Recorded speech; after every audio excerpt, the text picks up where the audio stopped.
कल आईपीसी का पहला क्लास था और पहले क्लास में मैंने आपको एक ब्रीफ इंट्रोडक्शन आईपीसी और बीएनएस का दिया था, जिसमें मैंने आपको बताया कि आईपीसी को द इंडियन पिनल कोड 1860 के नाम से जाना जाता है, और वहीं बीएनएस की बात करें तो द भारतीय न्याय संहिता 2023 के नाम से जाना जाता है। मैंने कल बात किया था कि आईपीसी का एसेंट डेट क्या है और इन्फोर्समेंट डेट क्या है। उम्मीद है, आशा करता हूं आपको याद होगा, ध्यान होगा। एक बार मैं आपको क्विक रिवीजन करते चलूं, उसके बाद आज की क्लास स्टार्ट करता हूं। आईपीसी का अगर एसेंट डेट की बात करें तो 6 अक्टूबर 1860 है, और वहीं उसके कमेंसमेंट डेट या इन्फोर्समेंट डेट की बात करें तो 1 जनवरी 1862 है।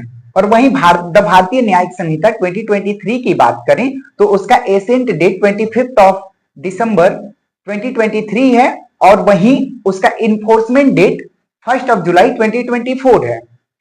उसके साथ साथ मैंने आपसे एक बात और चर्चा की थी कि लॉ को दो टाइप्स में डिवाइड किया गया है, कोडिफाइड लॉ और अनकोडिफाइड लॉ।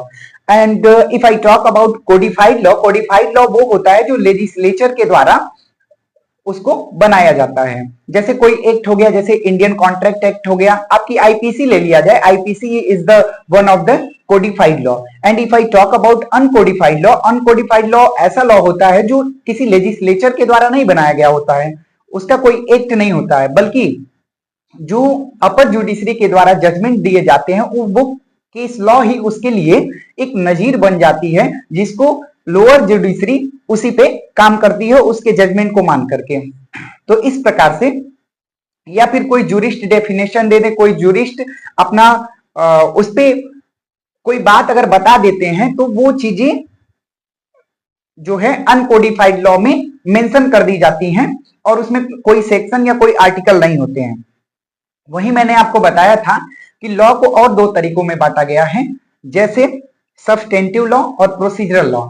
तो मैंने आपको कल बताया था कि सब्सटेंटिव लॉ में राइट्स एंड ड्यूटी को डिटरमाइन किया गया है, और वहीं प्रोसीजरल लॉ की बात करें तो जो राइट्स एंड ड्यूटी के राइट्स के वायलेशन पे जो हमें कंपनसेशन या फिर जो वायलेशन कर रहा है उसको पनिशमेंट कैसे देना है, मतलब जो rights and duty substantive law में दिए गए हैं उसका इंप्लीमेंटेशन कैसे होगा, वो प्रोसीजरल लॉ में बताया गया है।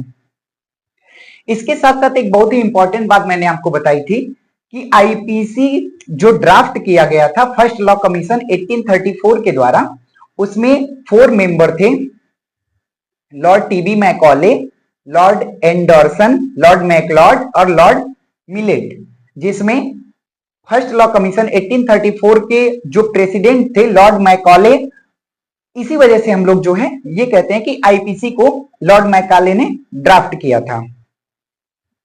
इसी के साथ हम आज के क्लास में आगे बढ़ते हैं, और आज मैं आपको बता दूं, कल चूंकि सेक्शन 1 पे थोड़ी सी चर्चा हमने किया था, सेक्शन 1 में जो सेक्शन 1 ऑफ द आईपीसी है उसमें शॉर्ट टाइटल और एक्सटेंड के बारे में चर्चा की गई थी।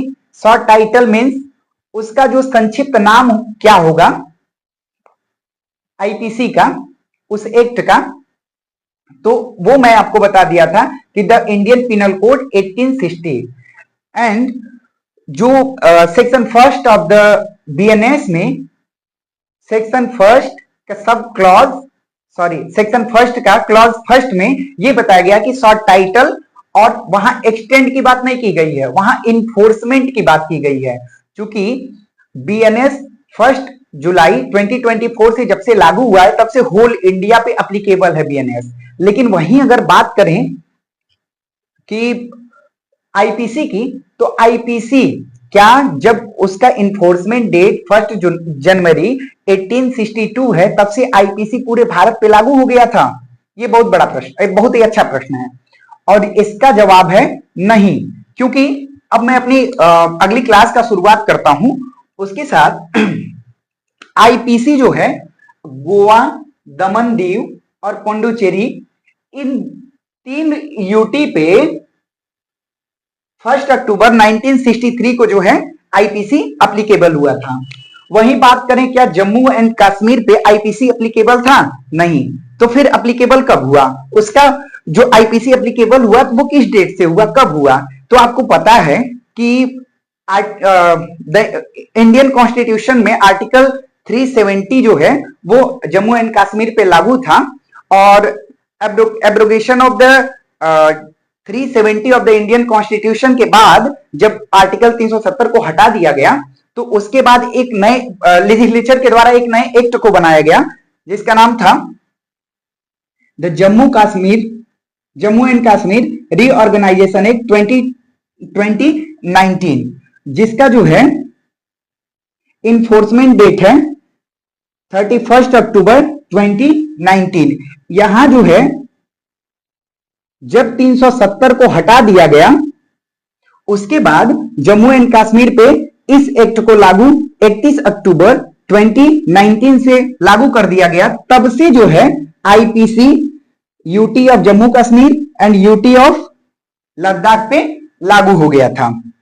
यही बात करें आईपीसी और बीएनएस की, तो एक कंपैरिजन करते हैं कि आईपीसी में टोटल कितने सेक्शन थे। तो टोटल आईपीसी में 511 सेक्शन थे, एंड चैप्टर की बात करें तो टोटल 23 चैप्टर्स थे। वही बात करें कि बीएनएस में टोटल 358 सेक्शंस हैं और उसमें 20 चैप्टर्स हैं। अच्छा, अब एक सबसे इंपॉर्टेंट बात है कि मैंने यहां देखिए मेंशन किया हुआ है कि एक्ट नंबर। ये एक्ट नंबर क्या होता है? एक छोटी सी बात हम आपको बता दें कि जब भी आप किसी स्कूल में एडमिशन लेते हैं तो एडमिशन के टाइम पे आपका जो भी रोल नंबर होता है, आपका जो अटेंडेंस लिया जाता है क्लास में, आप देखे होंगे कि नाम न बोल करके आपका एक रोल नंबर बोला जा रहा है। तो उस रोल नंबर के नाम से, उस रोल नंबर के एक रोल नंबर एक आपकी वो आइडेंटिटी हो गई और एक नाम आपका आइडेंटिटी है ही। तो कई जगह पे ऐसा भी है जहां आईपीसी या बीएनएस न लिख करके केवल एक्ट नंबर मेंशन कर दिया जाए, तो उसको हम समझेंगे कि ये आईपीसी या बीएनएस, या फिर जिस भी एक्ट का वो एक्ट नंबर दिया होगा उस एक्ट को हम समझेंगे। तो इसलिए हमें यहाँ सबसे जरूरी बात हो जाती है कि जितने भी एक्ट हम पढ़ रहे हैं उसके एक्ट नंबर को हम ध्यान में रखें, ताकि कहीं ऐसा हो जहां पे एक्ट का नेम मेंशन ना करके एक्ट का नंबर मेंशन किया गया है, तो उस नंबर से हम उस एक्ट के बारे में समझ पाए।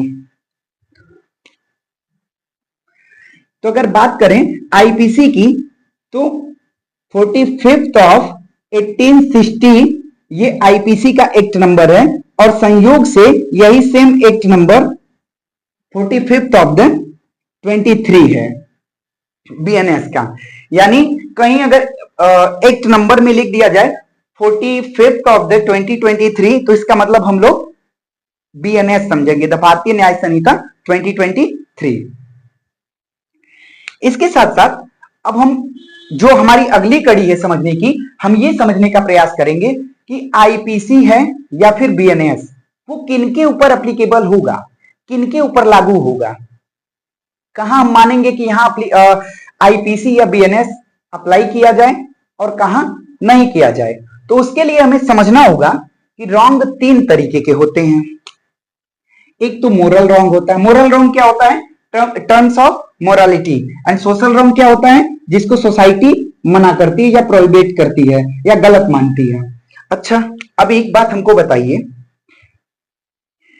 आप अपना सारा काम कंप्लीट करके अपने घर जा रहे हैं, रास्ते में कोई एक बेगर मिलता है जो भूख से तड़प रहा है, आपसे वो पैसे मांगता है खाना खाने के लिए, आप उसको पैसे नहीं देते हैं जिसकी वजह से उसकी मृत्यु हो जाती है, तो क्या आपके ऊपर मर्डर का चार्ज लगाया जाए?